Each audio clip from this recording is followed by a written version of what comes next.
Shalom, selamat pagi Bapak Ibu, Saudara dan juga untuk pemirsa di YouTube.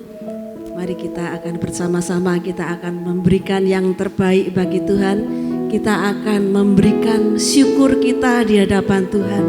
Kita akan membawakan syukur kita, membawa hati kita untuk lebih lagi dekat kepada Tuhan.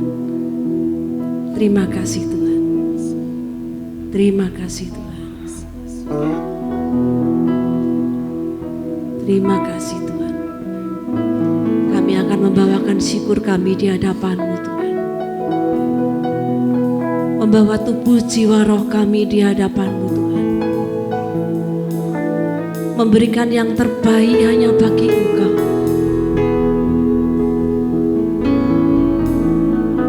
Biarlah setiap puji-pujian ini akan menggetarkan tahta surga, sehingga tahta surga terbuka dan malaikat bersama dengan kami turun naik untuk menaikkan puji-pujian. Terima kasih Tuhan. Terima kasih Tuhan.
dalam hidup kami.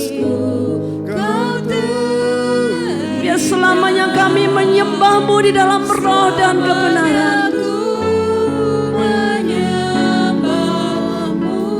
Kami membawa hidupku.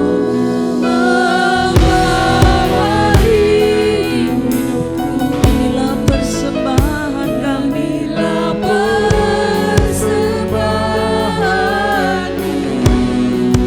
Untuk Yesusku yang terindah. Selamanya ku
Yesus kami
kasih Tuhan. Biar dari dalam lubuk hati kami Tuhan, kami memberikan Tuhan tubuh jiwa roh kami, memberikan yang terbaik hanya bagi Engkau Tuhan. Terpujilah Engkau Tuhan. Terima kasih Bapa. Haleluya. Amin. Berikan kembali sorak-sorai yang terbaik bagi Tuhan. Bapak Ibu bersemangat. Amin. Haleluya. Amin. Amin. Kita akan mengekspresikan hati kita bahwa kita jatuh cinta lagi kepada Tuhan.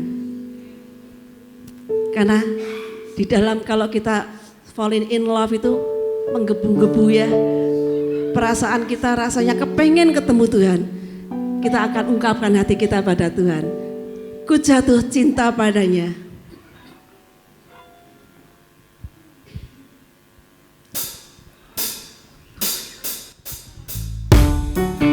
Haleluya.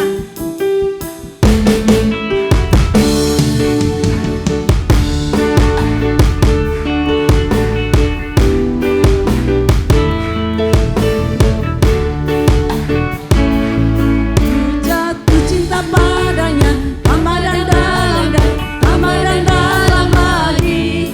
Ku jatuh cinta padanya, tambah dan dalam dan tambah dan dalam lagi.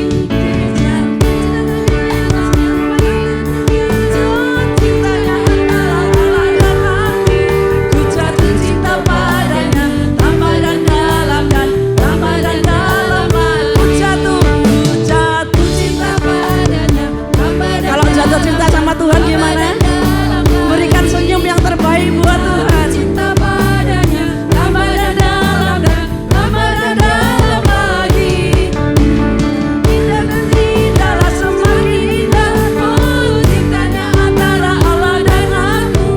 Ku jatuh cinta padanya, tambah dan dalam dan tambah dan dalam lagi.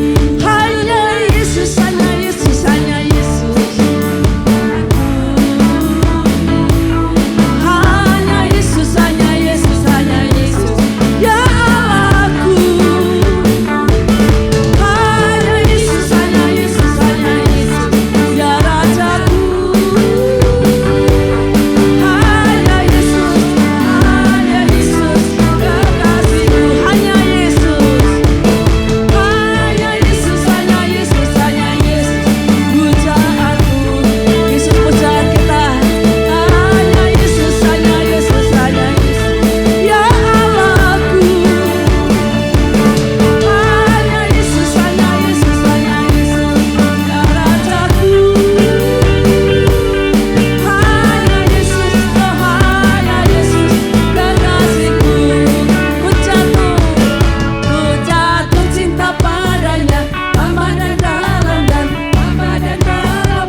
Sudah jatuh cinta sama Tuhan? Amin ya. Haleluya. Biar bumi berlalu, biar bulan tak bercahaya lagi, biar langit akan bergoncang, matahari tak bersinar lagi, tetapi Tuhan Yesus kita tak pernah ingkar janji. Haleluya. Oh Yesus, Tuhan yang tak pernah ingkar janji bagi setiap kami. Semua yang difirman hanya digenapi.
Bapak Ibu.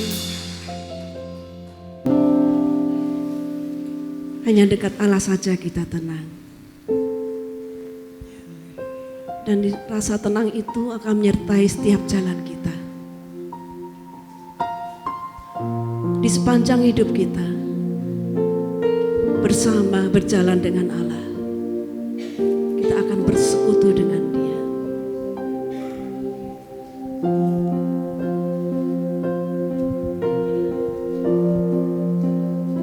Hanya dekat Allahku, rasa tenang hatiku, Kau sertai jalanku sepanjang hidupku, sepanjang hidupku, hanya dekat padamu, hanya dekat padamu, ada kekuatan baru, Kaulah perlindunganku. Ya Yesus, keselamatanku, keselamatanku, ku ingin selalu, ku ingin selalu bersekutu denganmu, menikmati hadiratmu, biarkan Roh-Mu tinggal dalam hidupku, sungguh indah bersamamu selamanya.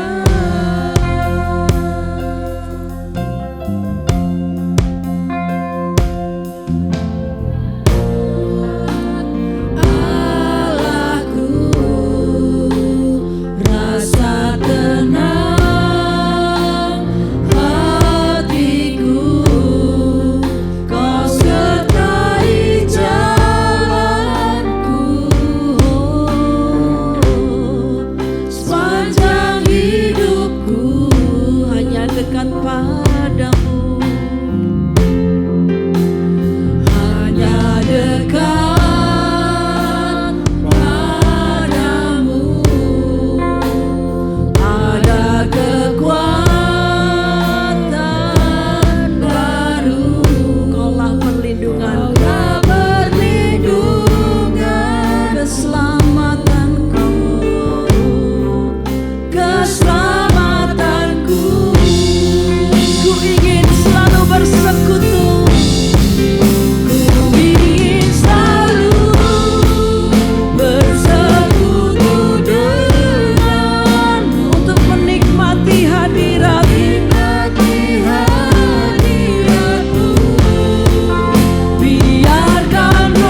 Kami tahu Engkau ada di tengah-tengah kami. Kami bisa merasakan hadirat-Mu ada di tempat ini. Dan di mana ada hadirat Tuhan, di situ ada mujizat Tuhan. Engkau akan memulihkan kami, Engkau akan menyembuhkan kami. Setiap persoalan kami percaya Tuhan sudah menanggung semuanya. Sakit penyakit kami sudah disembuhkan dengan bilur-bilur Yesus. Kami percaya hari ini kami diberkati Tuhan. Hari ini kami diurapi oleh Tuhan. Hari ini kami dipuaskan oleh firman-Mu Tuhan. Terima kasih Tuhan, urapi kami semua. Segala macam kuasa yang mengganggu kami perkatakan dalam nama Yesus. Kami ikat kuasa-Mu. Biarlah firman Tuhan terjelma dalam hati kami, dan kami mengerti isi hati-Mu Tuhan. Urapi hamba-Mu, urapi kami semua. Dalam nama Tuhan Yesus Kristus, kita semua yang siap menerima firman Tuhan, sama-sama kita katakan amin. Shalom, silakan duduk. Shalom. Shalom. Puji Tuhan. Senang sekali hari ini saya bisa bersama-sama Bapak Ibu. Kita bisa melayani Tuhan bersama-sama. Kita bisa beribadah bersama-sama. Percaya di mana ada 2-3 orang berkumpul mencari Tuhan, berseru kepada Tuhan, maka di situ Tuhan akan hadir dan memuaskan mereka. Amin. Mari Bapak Ibu semua kita mau belajar bersama-sama untuk mengerti isi hati Tuhan. Karena tatkala Anda mengerti isi hati Tuhan, maka saudara akan berjalan seirama dengan isi hati Tuhan. Dan mengenal Tuhan itu bukan sesuatu yang instan. Ya, kalau saudara beli handphone, nanti ada aturan pakainya. Saudara bisa belajar untuk bagaimana cara memakainya. Dan bertahun-tahun saudara bisa ngerti cara mengoperasikan handphone itu. Ya, karena Anda belajar. Ya, kalau orang menikah, pernikahan itu sebuah proses yang cukup lama. Ya. Dan dalam waktu 1, 2, 3 tahun belum tentu Anda bisa mengenal pribadi suami atau istrimu. Itu butuh waktu yang lama. Baru saudara bisa ngerti, oh suamiku seperti ini, istriku seperti ini. Ya, itu butuh waktu. Dan itu kita lakukan karena melihat bersama-sama, kita belajar bersama-sama. Tapi mengenal Tuhan itu kan roh. Ya, kita tidak pernah melihat wujudnya, kita tidak pernah bersama-sama secara nyata. Nah, kalau demikian, itu hanya dengan roh kita lah kita bisa mengerti tentang Tuhan. Ya, makanya sebagai orang Kristen, saudara harus belajar untuk dekat dengan Tuhan melalui roh Anda dan saya. Karena dalam diri kita ada roh itulah yang kita pakai untuk mencari Tuhan. Ya, jadi manusia itu diciptakan segambar serupa dengan Tuhan. Ada roh, ada jiwa, ada tubuh. Nah, roh manusia itu mencari-cari Tuhan. Ya, roh manusia harus mencari Tuhan. Jiwa manusia itu merindukan Tuhan. Dan tubuh manusia melakukan firman Tuhan. Jadi tidak ada gunanya Anda punya roh yang mencari Tuhan, jiwa yang merindukan Tuhan, tapi tubuh Anda tidak melakukan firman. Ya, karena iman tanpa perbuatan adalah mati. Iman yang hidup adalah iman yang disertai dengan perbuatan. Nah, salah satu perbuatan yang perlu kita lakukan adalah dalam berkata-kata. Ya. Jadi roh Anda itu mempengaruhi ucapan Anda. Ya.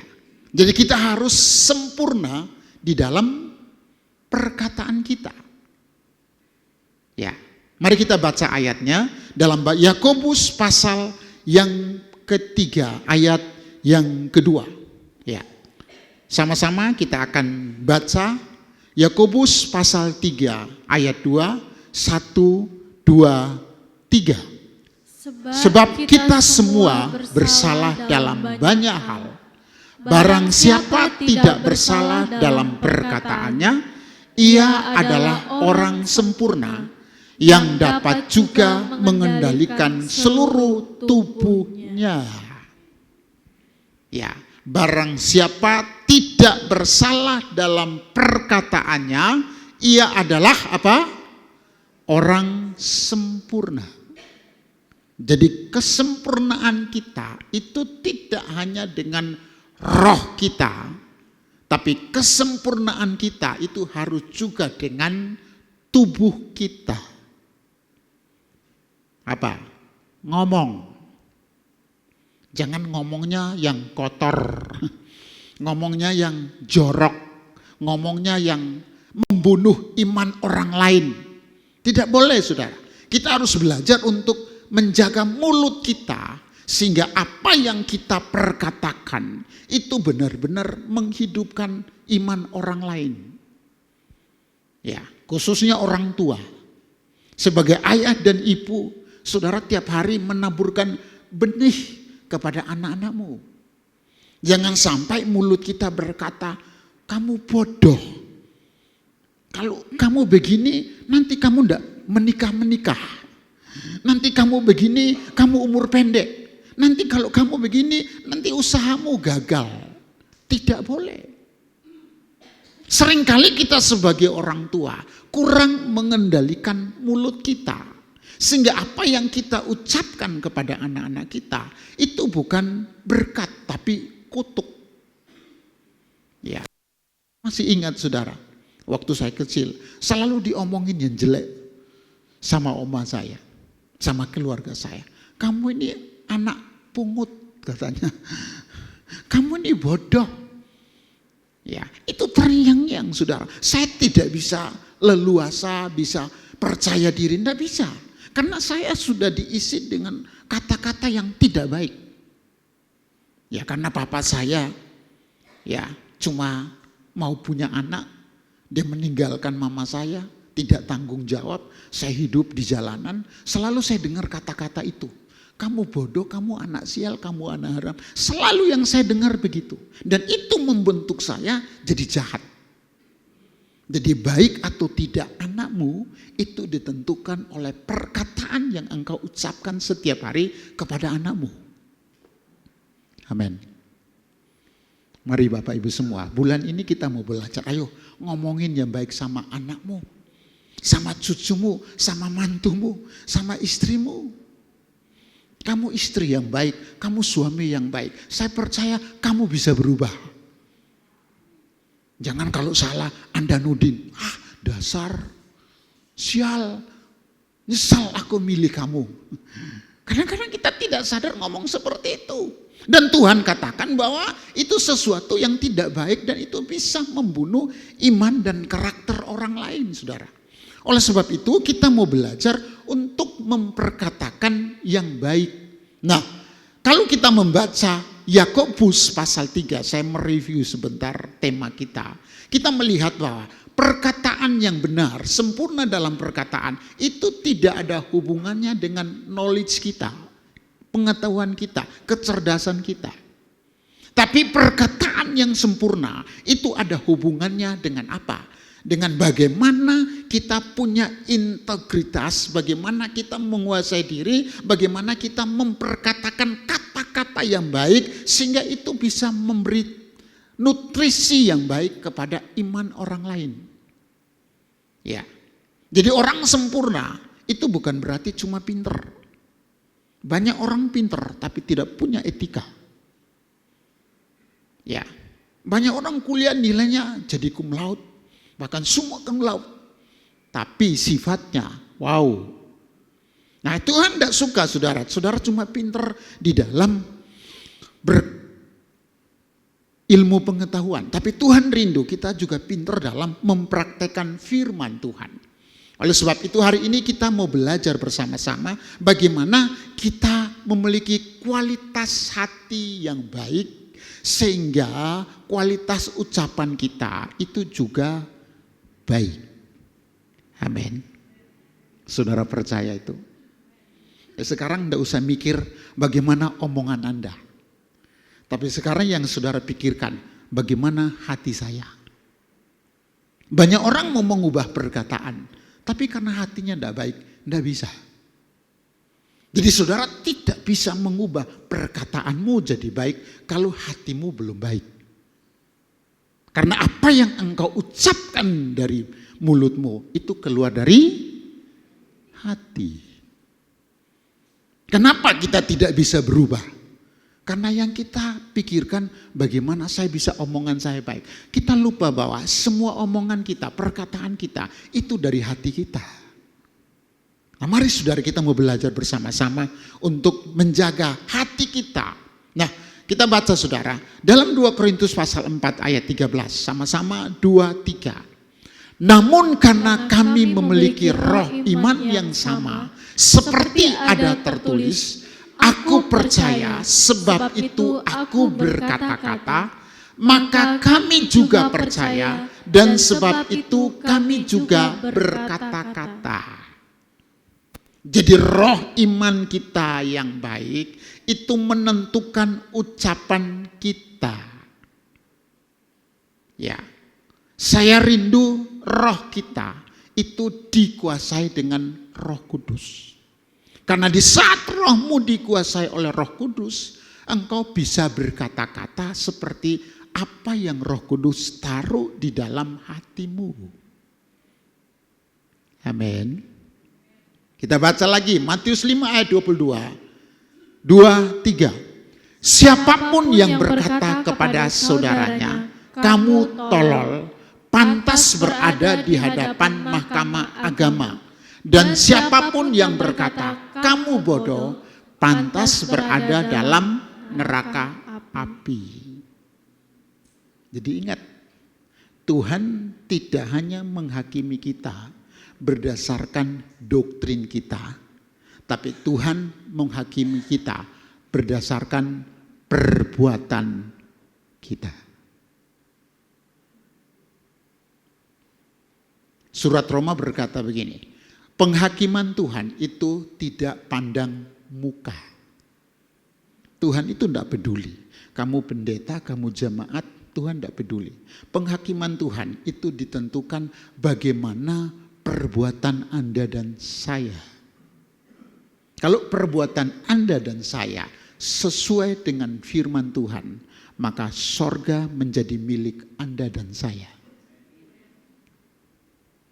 Banyak orang berkata, oh saya ini penuh Roh Kudus. Saya penuh karunia. Saya melayani Tuhan. Saya pendoa. Tuhan itu tidak urusan dengan statusmu di gereja. Tuhan itu lebih concern dengan apa yang kamu perbuat. Jadi kita tidak boleh berkata, oh saya tidak mencuri, saya tidak berzina. Kalau perkataan Anda tidak benar, saudara berdosa. Dan dosa tidak mendapat bagian dalam kerajaan Tuhan. Mari Bapak Ibu semua, kita mau belajar. Anggota tubuh ini yang paling sulit untuk dikendalikan. Ini mulut kita, saudara. Lidah kita, paling sukar. Kalau saudara berkata, aku mencintai Tuhan. Saudara harus belajar untuk menjaga perkataan kita. Kita sudah jadi orang Kristen 10 tahun, 20 tahun, 30 tahun. Tapi kadang-kadang kita ngomong menyakitkan orang lain. Kadang-kadang kita ngomong istri kita terluka, suami kita terluka. Karena omongan kita itu sadis, saudara. Ya, mari Bapak Ibu semua, kita mau belajar bersama-sama.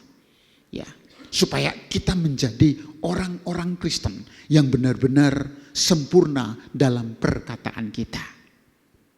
Mari Bapak Ibu semua, kita akan belajar bersama-sama. Tujuan khotbah ini adalah tetap hidup dalam keselamatan yang benar. Ingat, keselamatan itu ada 3 tahap. Roh kita sudah diselamatkan. Jiwa kita sedang diselamatkan. Dan tubuh kita akan diselamatkan. Jadi jangan ngomong gini saudara, saya percaya Yesus pasti selamat. Yes, roh Anda selamat. Kenapa? Faktanya Anda masih ke gereja kan? Ya kan? Kalau salah rasa tidak damai. Kenapa? Karena roh Anda sudah selamat. Jadi roh kita selamat, kita bisa peka dengan suara roh. Tapi ingat, jiwa belum. Faktanya apa? Kalau marah, kayak apa? Kayak setan. Itu artinya jiwa Anda belum selamat. Karena jiwa itu apa? Pikiran, perasaan, kehendak. Jiwa sedang. Kalau dijamah Tuhan, haleluya. Puji Tuhan, Tuhan baik. Tapi kalau pulang dari gereja, gimana jiwanya? Kalau dia tidak minta maaf, nanti saya datangi. Kurang ajar ya orang itu ya. Dia tidak ngerti siapa saya ya. Benar atau betul? Halo? Kalau saudara disakiti orang gimana? Apalagi Anda salah. Anda benar, sorry. Orangnya salah. Bagaimana jiwa Anda? Oh, saya kan benar. Dia harus minta maaf. Saya benar, dia yang salah. Loh, artinya jiwa Anda belum selamat. Jiwa selamat itu apa? Berpikiran, berperasaan seperti Yesus. Disakiti, puji Tuhan. Tuhan ampunilah mereka karena mereka tidak tahu apa yang mereka perbuat. Nah itu jiwamu selamat. Apalagi tubuh. Jadi kesempurnaan keselamatan kita itu ditentukan oleh keselamatan jiwa. Bukan keselamatan roh. Roh sudah. Tapi kalau jiwa tidak selamat, saudara tidak bisa masuk surga. Coba kalau saudara terbaring di rumah sakit. Saudara sakit, sudah mau mati. Kira-kira apa yang saudara lakukan? Tuhan, aku berserah. Karena tidak bisa buat apa-apa. Tapi coba kalau lagi kuat, punya uang, punya kuasa. Bisa enggak ngomong, aku berserah. Oh, dibalas saudara. Mari Bapak Ibu semua, kita mau belajar menaklukkan jiwa kita kepada Tuhan. Amin. Kalau engkau disakiti, katakan Tuhan, aku mau belajar nurut sama Tuhan. Tidak apa-apa. Karena aku percaya Tuhan itu hakim yang adil. Dia tidak akan pernah membiarkan saya. Di saat jiwa Anda dan saya berkata demikian, Tuhan turun tangan. Tuhan yang akan bela Anda. Mari kita akan eksposisi bersama-sama. Kita tidak akan baca semua. Saya minta tolong dibacakan di dalam Roma pasal yang ke-10. Roma pasal 10, tolong dibacakan ayat yang ke-9. Roma pasal 10.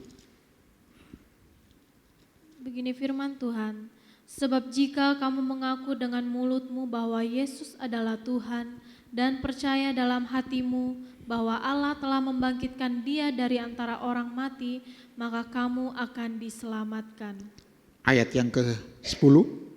Karena dengan hati orang percaya dan dibenarkan, dan dengan mulut orang mengaku akan diselamatkan. Nah, saudara perhatikan, dikatakan di sana, sebab jika kamu mengaku dengan mulutmu bahwa Yesus adalah Tuhan dan percaya dalam hatimu bahwa Allah telah membangkitkan Dia dari antara orang mati, maka apa?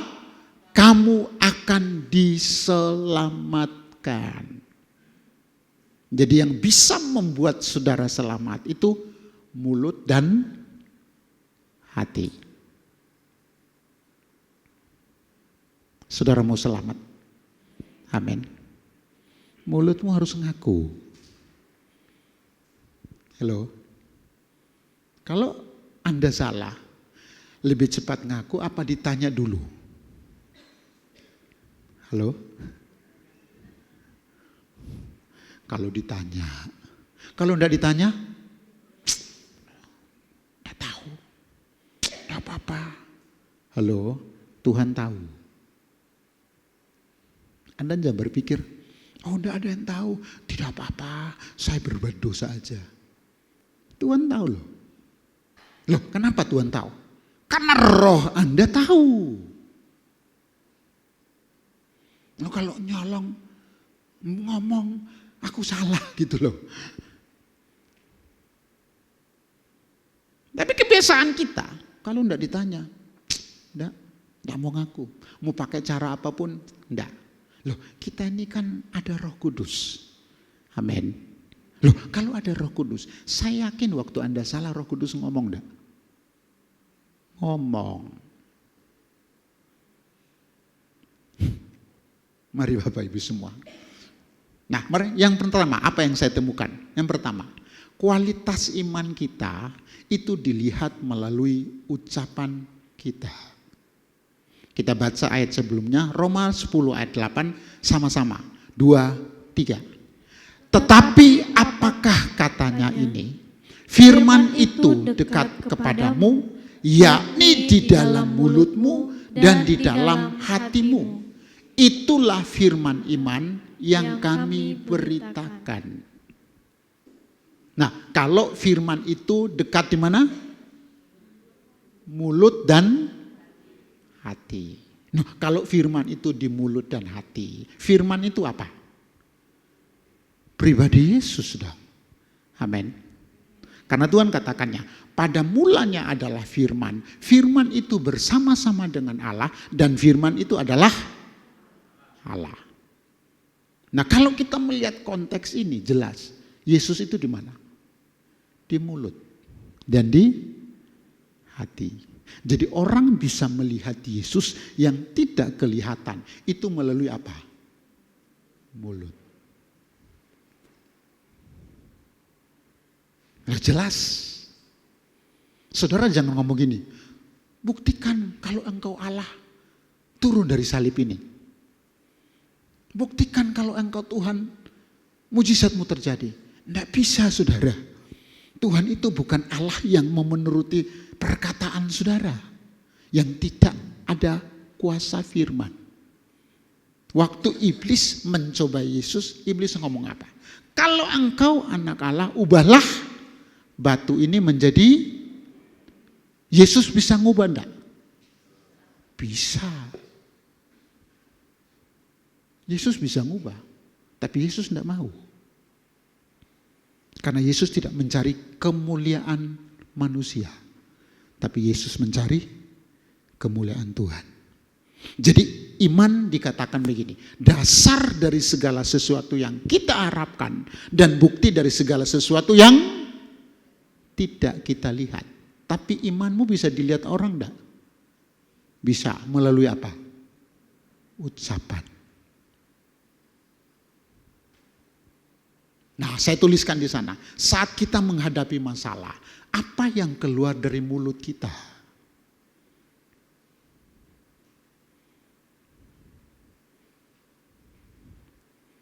Loh, kalau mulut saudara memperkatakan kutuk, berarti Yesus itu tidak ada di hati dan mulut saudara. Waktu orang lain salah dan saudara berkata, saya mengampuni kamu. Itu membuktikan bahwa Yesus ada dalam mulut dan hati Anda. Tuhan Yesus itu sayang kita. Amin. Dia rindu orang lain melihat dia yang tidak kelihatan melalui perkataan kita.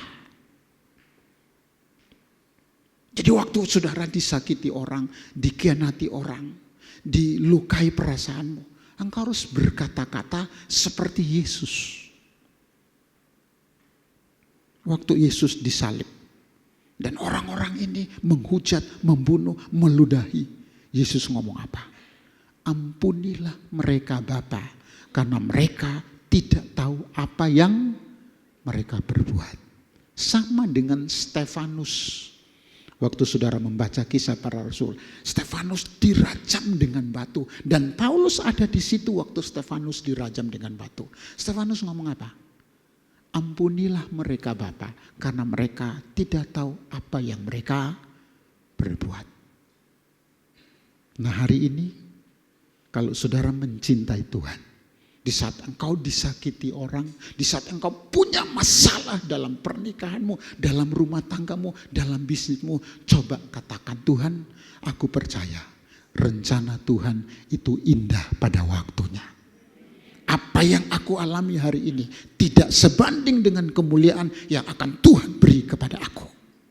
Sekalipun aku dalam lembah kekelaman, tapi aku percaya tangan Tuhan pasti menguatkan aku dan menopang aku. Itu yang namanya firman di mulut dan di hati. Jadi kita harus belajar memperkatakan firman setiap hari. Ya. Nah Tuhan itu kasih kita benih iman. Nah benih ini harus sampai pada buah. Lalu kalau saudara dapat benih anggur yang bagus, yang dari luar negeri, benihnya bagus. Tapi kalau Anda belum dapat buahnya, Anda tidak akan puas. Betul? Tanaman apapun yang sebagus apapun, kalau cuma benih, Anda tidak akan puas. Karena Anda belum menikmati buahnya. Sama, Tuhan kasih kita benih iman. Dan Tuhan rindu benih itu menjadi buah. Dan untuk menjadi buah, itu butuh waktu. Dan itu butuh pupuk, butuh sinar matahari, butuh air yang bisa menumbuhkan benih ini jadi buah. Iman itu benih. Nah iman itu harus terus meningkat dari iman kepada kebajikan, kepada pengetahuan, penguasaan diri, ketekunan, kesalehan, sampai kasih. Perhatikan. Iman tidak kelihatan, tapi kasih kelihatan. Amin. Iman ditanam di tanah tidak kelihatan. Tapi waktu dia berbuah, jadi buah, orang bisa melihat dan merasakan buahnya. Sama. Waktu kita punya iman, kita harus berusaha supaya iman kita itu sampai buah iman. Yaitu kasih. Halo. Mau jiwa Anda sehat? Mau? Anda harus mengenal Yesus. Semakin kita mencintai Tuhan, semakin kita mengenal Tuhan, maka iman kita itu akan semakin bertumbuh. Waktu Anda tidak melihat mujizat, Anda tidak sakit hati. Kenapa kita sakit hati sama Tuhan? Karena iman kita itu masih kecil. Tidak ada buahnya.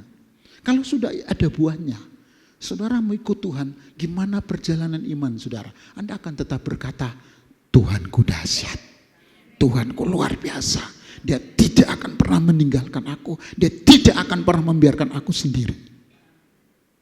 Karena iman itu sudah diproses saudara. Ya. Jadi hati-hati dengan virus pembunuh iman. Hati-hati. Ya. Jadi dusta itu adalah virus pembunuh DNA Allah. Perhatikan, orang mau bertobat itu harus dimulai dari mulutnya. Ingat, orang berzina itu gampang bertobat. Orang mencuri itu gampang bertobat. Tapi orang yang suka berdusta susah untuk bertobat. Ingat ya, saya ngomong sama Anda. Orang berzina itu gampang bertobat. Pembunuh gampang bertobat. Tapi kalau orang suka bohong, susah bertobat. Kalau saudara punya karyawan suka bohong, mau enggak? Oh, enggak ada yang mau. Uangmu dicuri terus, saudara. Kalau karyawanmu mungkin pezina, pencuri, dia bertobat, Anda masih bisa percaya. Tapi kalau dia bohong, Anda tidak akan percaya. Kenapa? Dusta itu dari mana? Setan. Orang berdusta itu bapaknya setan. Jadi kalau Anda suka berdusta, bapak Anda setan. Mari saudara, jangan suka bohong. Bohong itu orang akan memakai dusta untuk menutup dusta. Supaya menutup dusta, dia akan pakai dusta baru. Menutup dusta baru, memakai dusta yang lebih baru lagi. Jadi akan hidup seperti lingkaran setan. Muter, terus muter, nggak bisa maju. Jadi kunci pertumbuhan iman saudara, itu ditentukan kalau saudara ngaku. Jadi kalau saudara ada salah sama Tuhan, coba belajar ngaku dosa. Kalau Anda ngaku dosa, Tuhan turun tangan untuk memberkati hidup Anda. Saya yakin banget, Tuhan itu tidak tahan dengan orang yang mau mengakui dosanya. Sebesar apapun dosa Anda, kalau Anda ngaku, Tuhan itu tidak tahan. Kemarin hari Jumat, anak saya itu field trip di Bandungan. Di Bandungan mereka main bola air ya, yang biasa kalau Anda ke time zone ada bola kecil-kecil. Mereka main. Saudara tahu, karena dia suka bolanya, dia ambil bolanya, bawa pulang. Saya belum sampai rumah baru pakai motor. Mau masuk rumah, dia sudah mukanya sudah tidak benar. Pak, kenapa? Jeffer mau ngaku dosa, Pak. Yang laki tadi sebelah. Kenapa? Tadi Jeffer mencuri. Sudah tahu saya sama mamanya stres. Mencuri. Anak pendeta kok nyolong. Benar tuh, saya stres, istri saya nangis.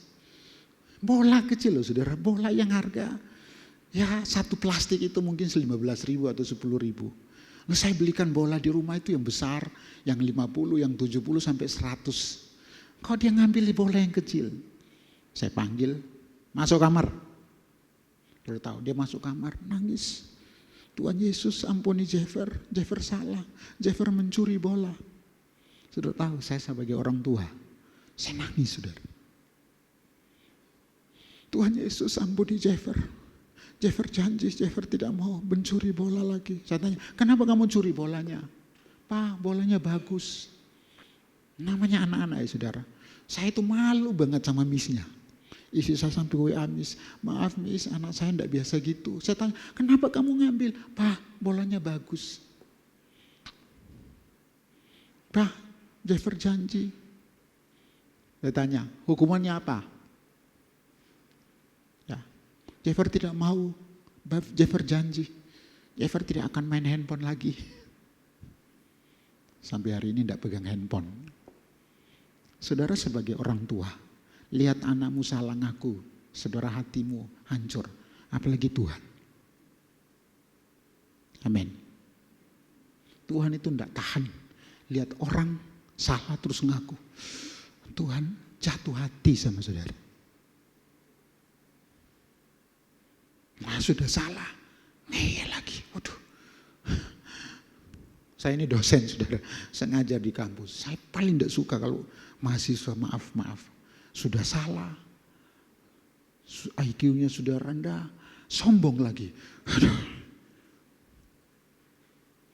Tapi saya akan lebih menghargai mahasiswa yang jujur. Dia salah, ngomong, saya bangga.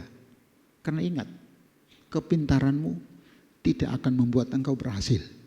Tapi karaktermu yang bisa membuat engkau berhasil.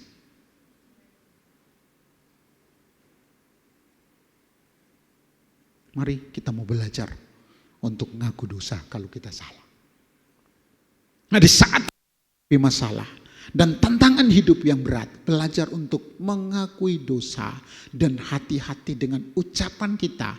Karena ucapan yang benar memberi nutrisi yang baik terhadap pertumbuhan iman kita. Waktu engkau mengalami masalah, engkau ngomong, Tuhanku dahsyat, Tuhanku baik. Engkau sanggup mengubah masalah jadi berkat. Itu Anda sedang memberi makan kepada iman Anda. Tapi kalau Anda salah, ditanya sudah tidak ngaku, Anda sedang membunuh iman saudara. Yang kedua, jangan menentang Roh Kudus. Kita baca dalam Matius pasal 12 ayat 32. Sama-sama 2, 3. Apabila seorang mengucapkan sesuatu menentang anak manusia, ia akan diampuni. Tetapi jika ia menentang Roh Kudus, ia tidak akan diampuni. Di dunia ini tidak, dan di dunia yang akan datang pun tidak. Nah, saudara perhatikan, kenapa Tuhan ngomong apabila seseorang mengucapkan sesuatu menentang anak manusia akan diampuni. Berarti menentang siapa? Yesus. Bahkan ayat sebelumnya, kalau orang berbuat dosa menentang Bapa, Anak, tetap dia bisa masuk surga, diampuni.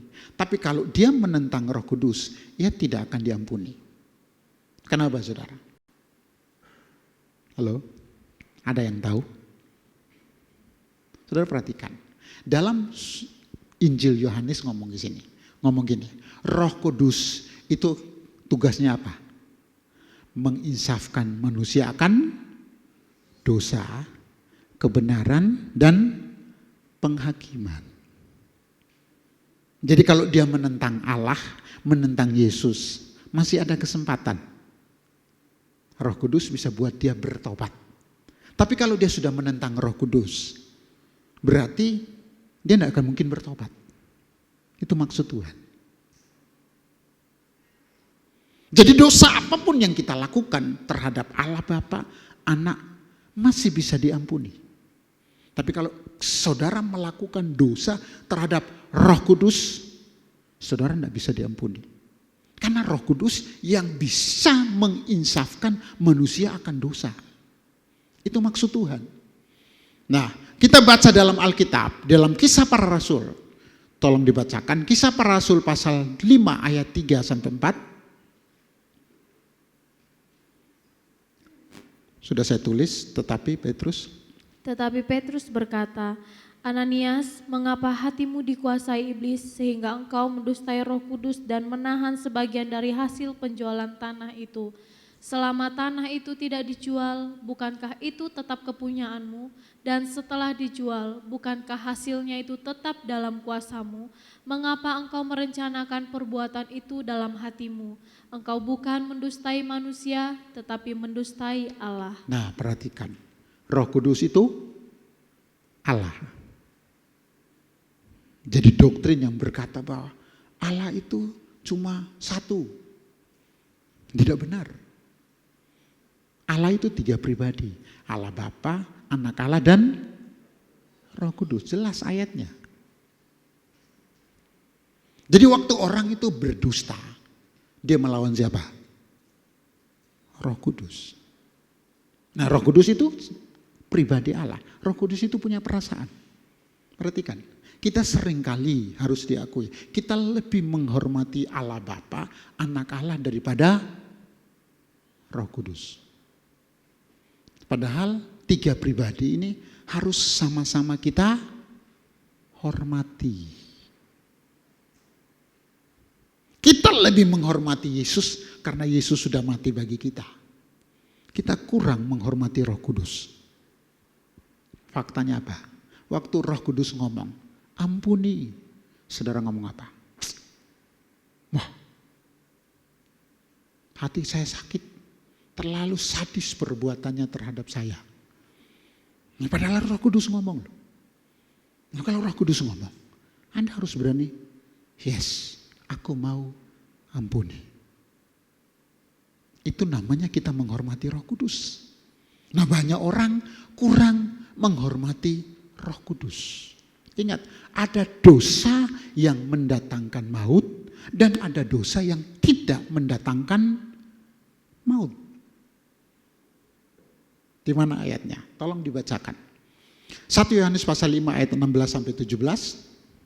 Kalau ada seorang melihat saudaranya berbuat dosa, yaitu dosa yang tidak mendatangkan maut, hendaklah ia berdoa kepada Allah dan dia akan memberikan hidup kepadanya, yaitu mereka yang berbuat dosa yang tidak mendatangkan maut.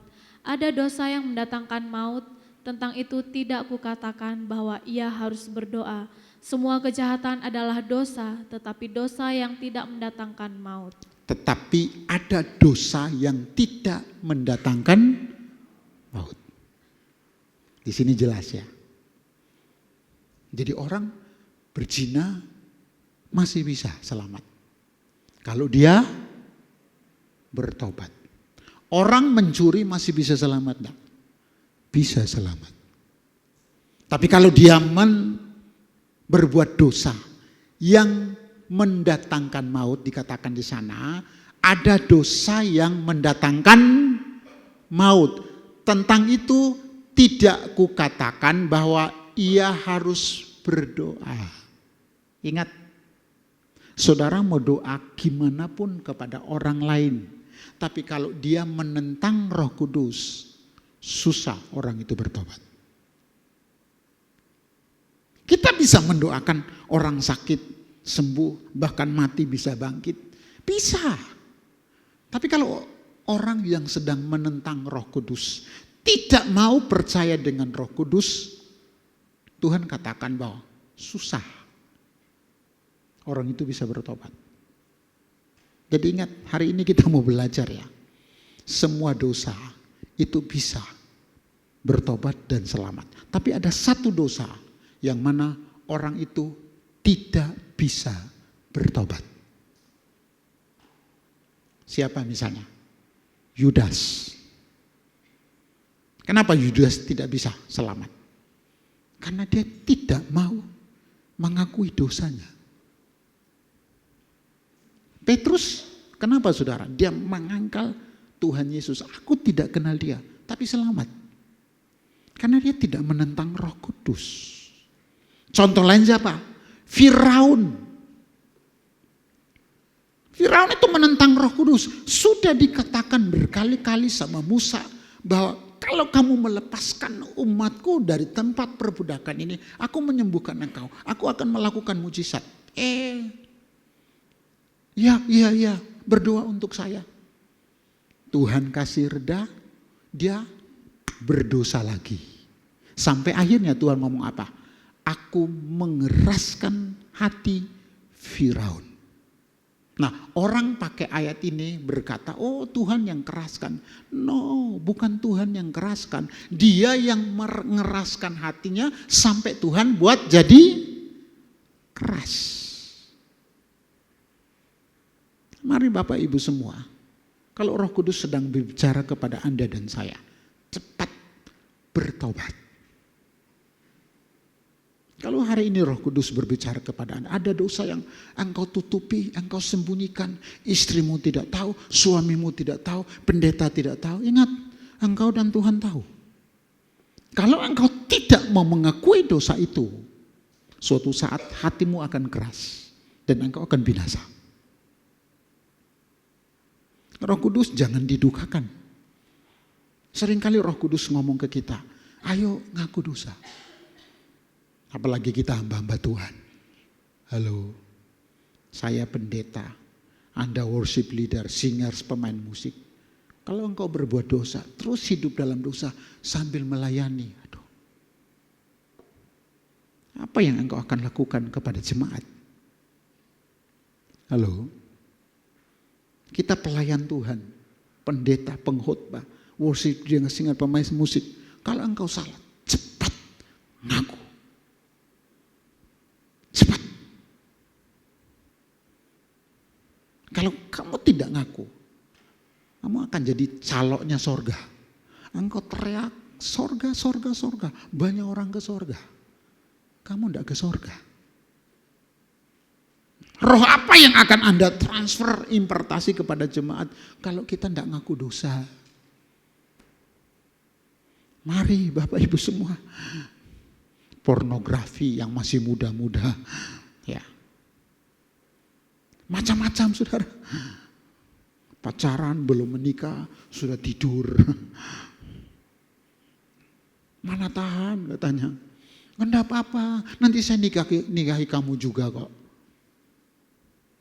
Kalau Anda melakukan dosa sebelum dinikahi, Anda sedang mengutuk dirimu sendiri. Anda kehilangan berkat.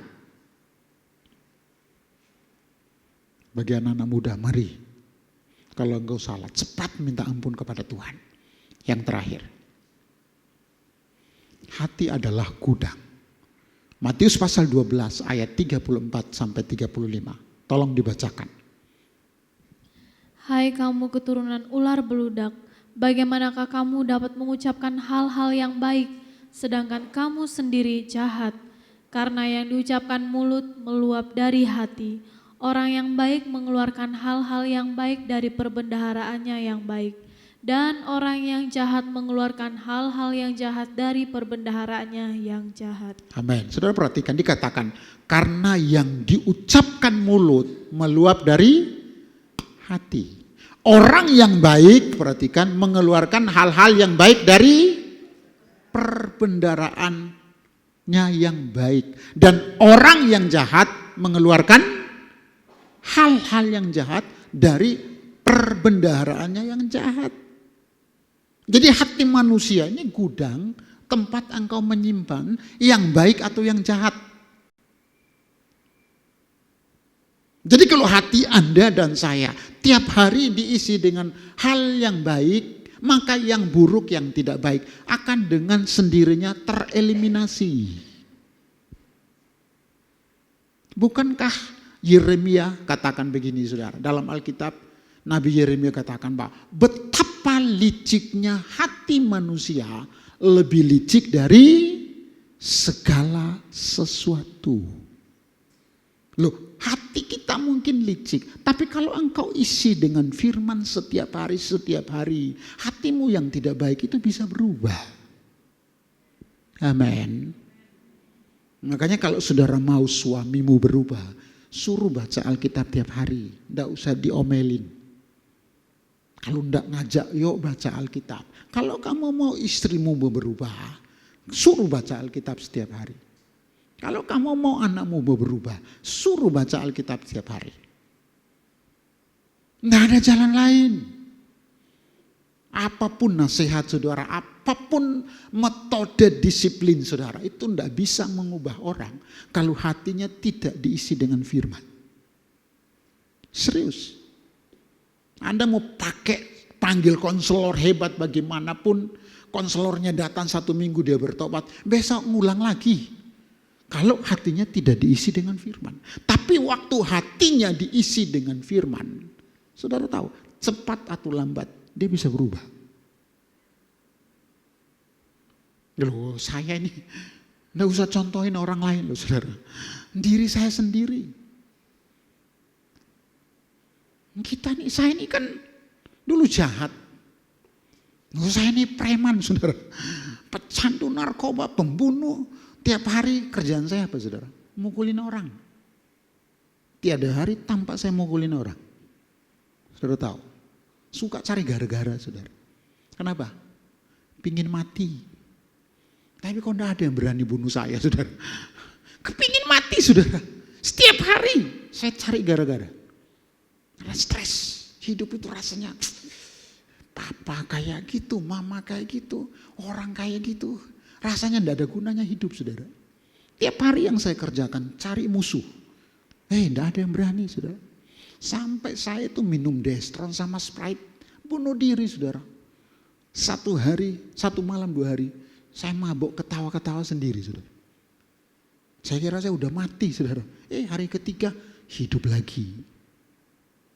Saya nonton saudara itu saya bisa ketawa-ketawa. Nge-fly saudara. Kenapa? Ininya kosong. Waktu Anda mengisi hati Anda dengan firman, engkau bisa bertobat. Mari coba suami istri rame-rame tiap malam baca Alkitab. Kamu ndak usah nuntut suamimu bertobat, istrimu bertobat. Saat engkau ngajak baca Alkitab, lama-lama dia bertobat. Loh, beneran saudara. Saya itu ndak cuma ngomong, saudara. Saya sama istri anak punya grup sama mahasiswa, grup ACT, Aku Cinta Tuhan. Tiap hari lapor. Anak saya yang belum lapor pasti saya cerewet. Kalau enggak lapor enggak boleh pegang handphone. Saya ngomong anak saya, malam ini kalau kamu enggak baca Alkitab, besok handphonenya saya ambil. Wah sibuk Pak. Bisa buka internet, apalagi mak-mak. Drakor terusin dilihat. Film sekarang kan zamannya Korea saudara. Mak-mak sama anak-anak kalau sudah lihat Korea, matanya sampai ngantuk, enggak jadi ngantuk saudara. Tapi pegang Alkitab. Baca satu pasal. Oh gimana mau bertobat? Hatinya diisi dengan sinetron terus. Makanya sifatnya kayak sinetron. Berubah-ubah, moodnya berubah. Loh orang kalau nonton sinetron terus bisa stres saudara. Kapan ya aku kayak cewek Korea langsing kayak bisa stres saudara. Sampai mati Anda enggak bisa begitu. Loh memang orang Korea itu kan hadiahnya apa saudara? Operasi. Kenapa mereka cantik sama ganteng? Ya dioperasi terus. Wah Anda sudah keriting, sudah hitam kayak saya, kepingin jadi orang Korea yang ganteng, yang cantik. Nggak bisa. Semakin Anda nonton Korea, Anda akan semakin stres. Kenapa? Kalau Anda nonton Korea, aku kepingin suamiku kayak gitu. Kok nggak gitu-gitu ya? Aku kepingin istriku kayak gitu. Kok nggak gitu-gitu ya? Sampai mati nggak merubah. Coba kalau Anda baca Alkitab bareng. Mungkin wajahnya nggak kayak Korea. Tapi hatinya kayak Tuhan Yesus. Amin. Nah, ayo saudara. Mari kita bertobat. Ya, isi hati Anda dengan firman Tuhan. Supaya apa yang Anda ucapkan itu menghidupkan orang lain. Ayat terakhir. Amsal 4 ayat 23, sama-sama 1, 2, 3. Jagalah hatimu dengan segala kewaspadaan, karena dari situlah terpancar kehidupan. Ada terjemahan lain yang berkata, jagalah hatimu dengan segala kerajinan. Alkitab kan tulis apa? Kewaspadaan. Tapi terjemahan sesungguhnya, jagalah hatimu dengan segala kerajinan. Saudara, rajin jaga wajah enggak? Halo? Supaya cantik, tiap hari jaga wajah. Beli sabun pencuci muka sendiri. Make up sendiri, foundation sendiri, segala macam sendiri-sendiri. Supaya apa? Cantik. Hatinya dijaga enggak? Halo? Halo? Rajin jaga wajah, rajin jaga hati enggak? Make up dikeluarin 1 juta, 2 juta, 3 juta. Mau beli make up. Nah yang jaga hati enggak bayar. Cuma bayar waktu, duduk baca Alkitab. Nah gimana mau berubah? Orang itu rela keluarin waktu, uang saudara. Saya tanya saudara, ada salah satu jemaat. Kinclong terus. Tahu-tahu saudara, make upnya semua itu di Singapura saudara. Bayarnya dokter, kecantikan, semua. Engkau orang jaga wajah kok mau bayar mahal. Jaga hati kok enggak mau saudara. Halo. Kalau Anda bisa bayar mahal jaga wajah untuk cantik. Coba bayar mahal untuk jaga hati Anda supaya kelihatan baik. Karena secantik apapun kalau hatimu tidak baik, mati masuk mana? Neraka dong.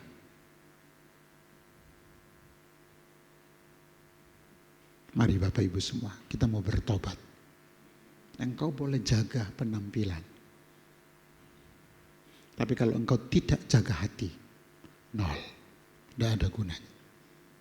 Tidak salah engkau menjaga wajah. Jaga penampilan, yang laki-laki fitness segala macam supaya kelihatan six pack. Saya one pack aja enggak apa-apalah. Yang penting hati saya baik. Istri saya tidak stres menghadapi saya.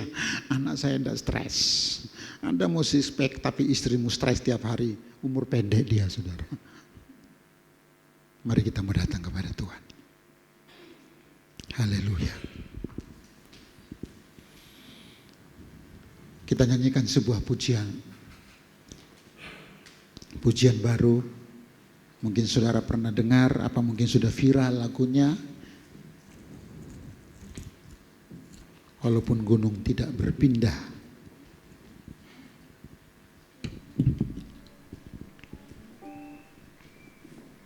Saya undang kita berdiri bersama-sama.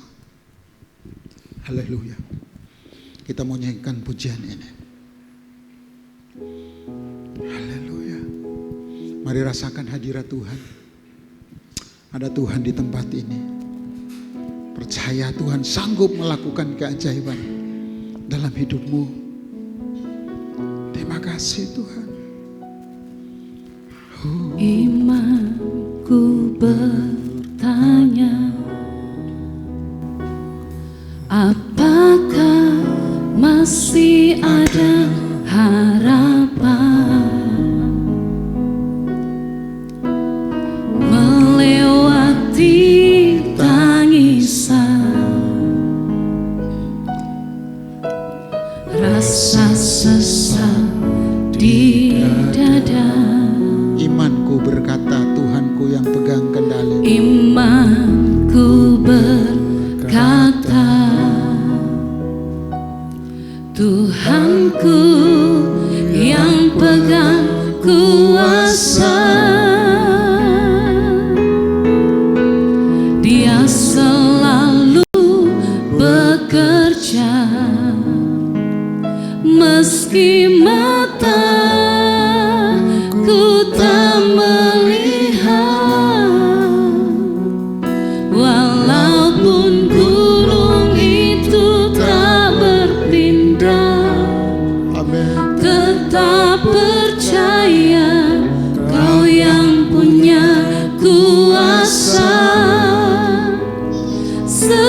Sekalipun ku dalam lembah gelap, tak mengapa asal Kau di sampingku.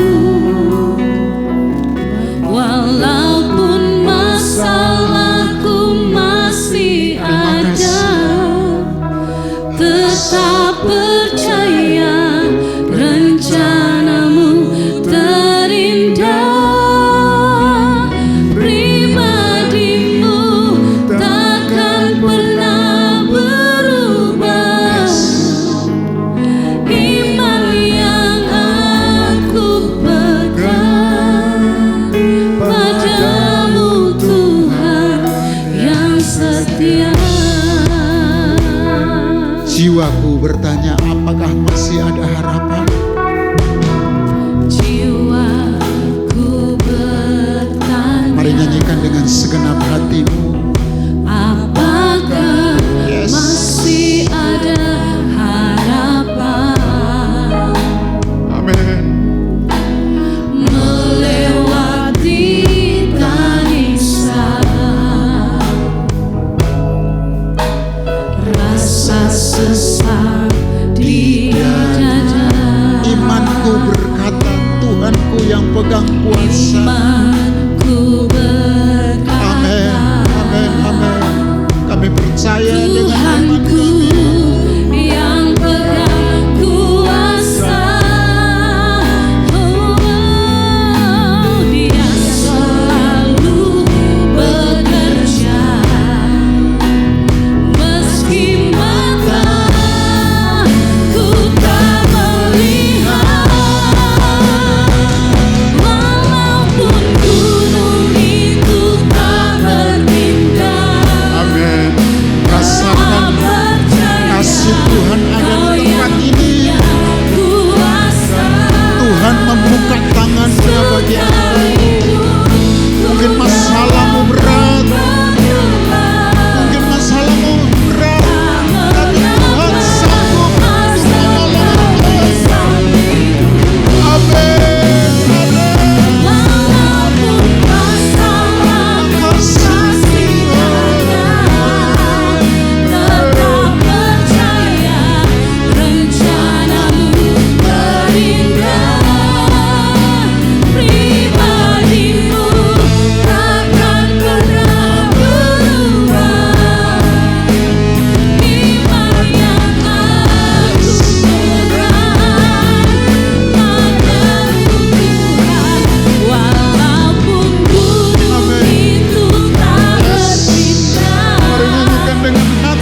sekali Yes, kami percaya. dalam lembah Pun gelap, kami dalam lembah gelap.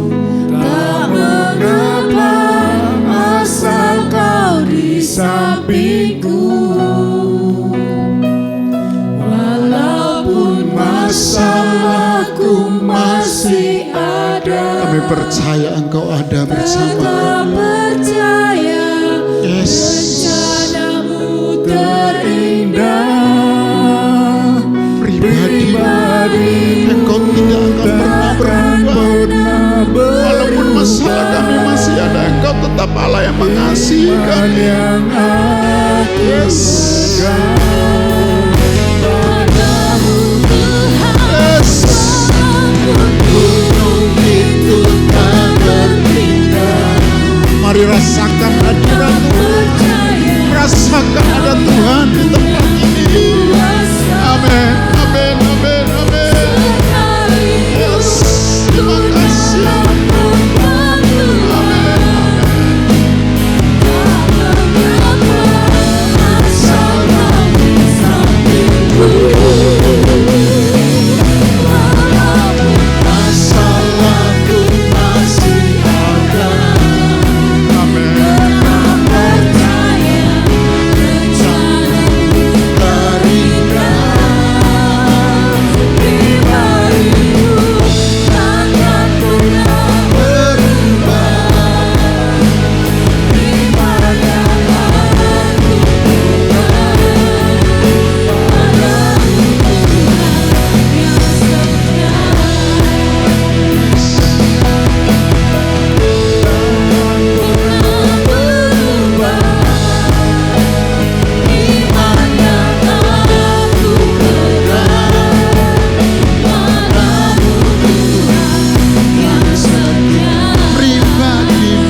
dipulihkan dalam nama Yesus, dalam nama Yesus. Walaupun gunung itu tak berpindah, tetap percaya nyanyikan dengan sungguh-sungguh. kuasa. Amin, amin, amin. Sekalipun ku dalam lembah gelap, tak mengapa asal kau di sampingku. Amin, amin. Walaupun masalahku masih ada, Asal Engkau Tuhan tetap percaya, tetap ada bersama dengan kami. Kami percaya, kami kuat, kami bisa melewati semua. pribadimu Amin. takkan pernah berubah. Iman yang aku Yes. pegang Dengan sungguh-sungguh katakan, padamu Tuhan, walaupun gunung itu tak berpindah, tetap percaya Kau yang punya kuasa. Sekalipun ku dalam lembah gelap, tak mengapa asal Kau di sampingku. Walaupun masalahku masih ada, tetap percaya, percaya terindah. Pribadimu takkan pernah berubah. Iman yang aku pegang padamu Tuhan yang setia.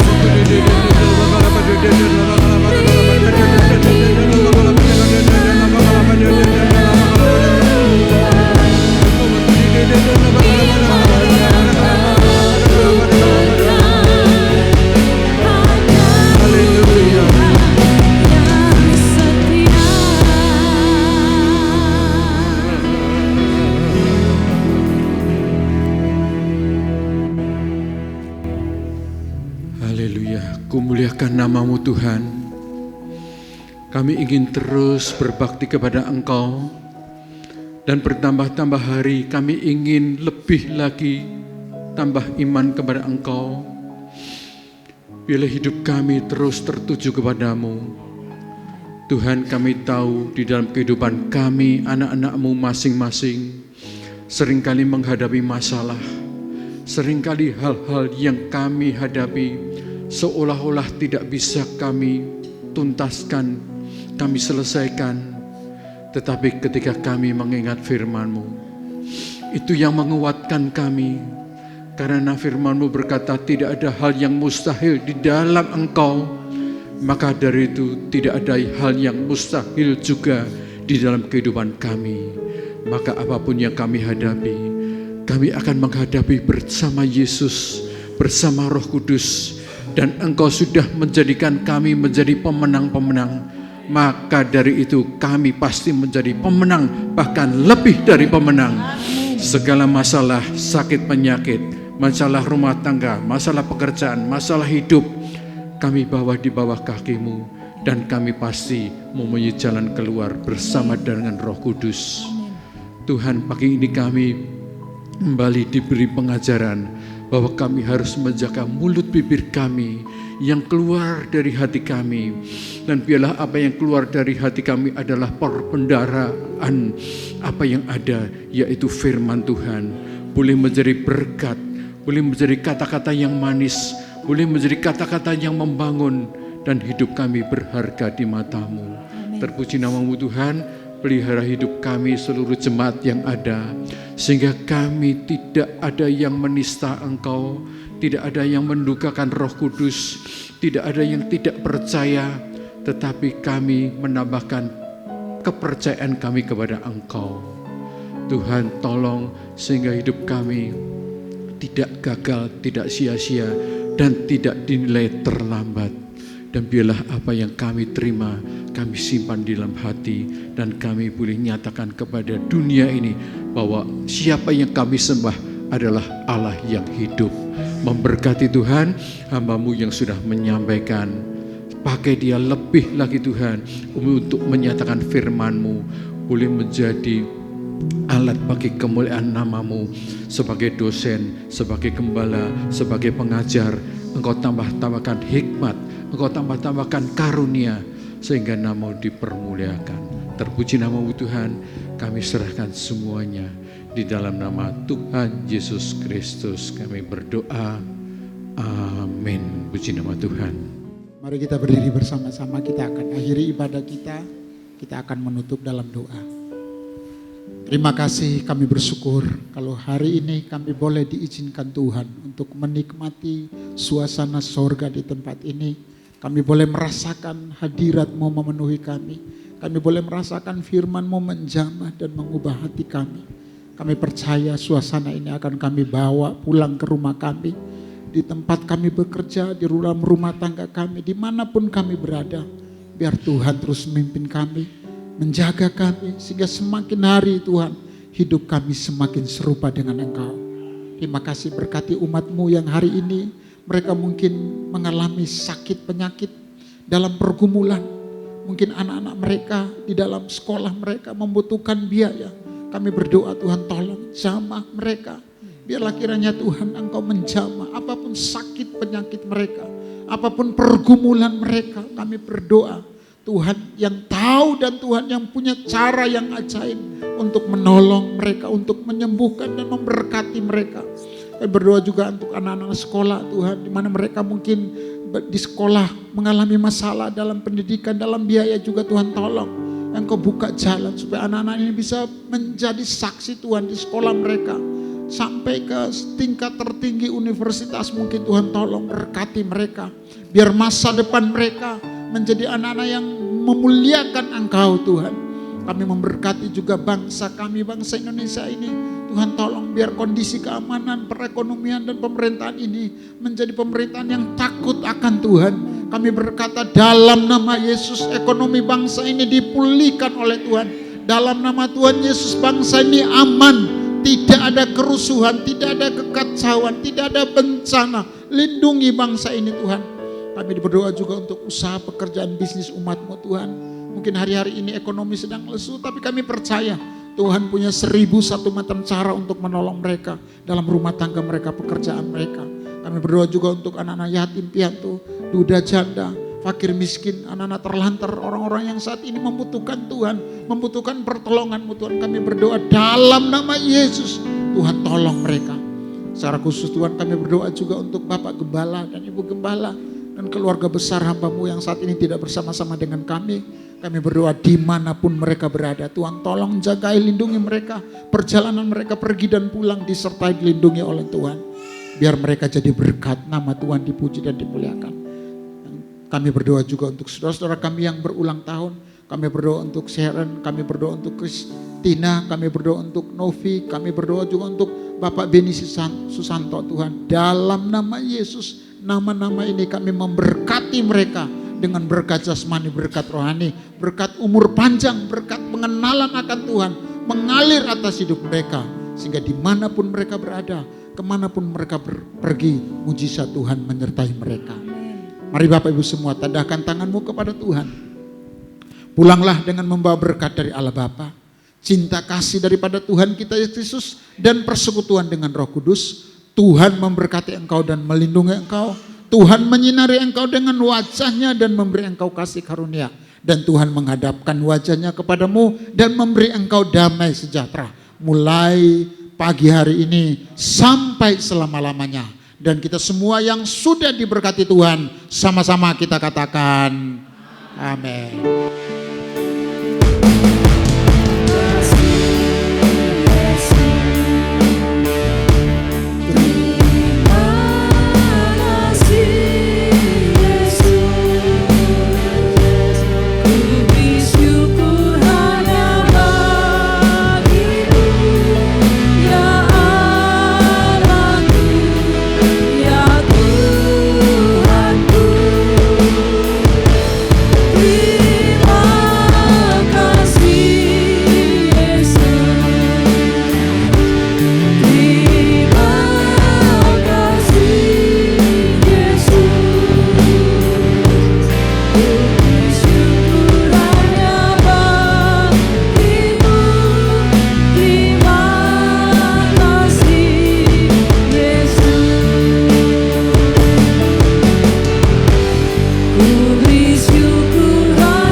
datang. Tuhan Yesus memberkati.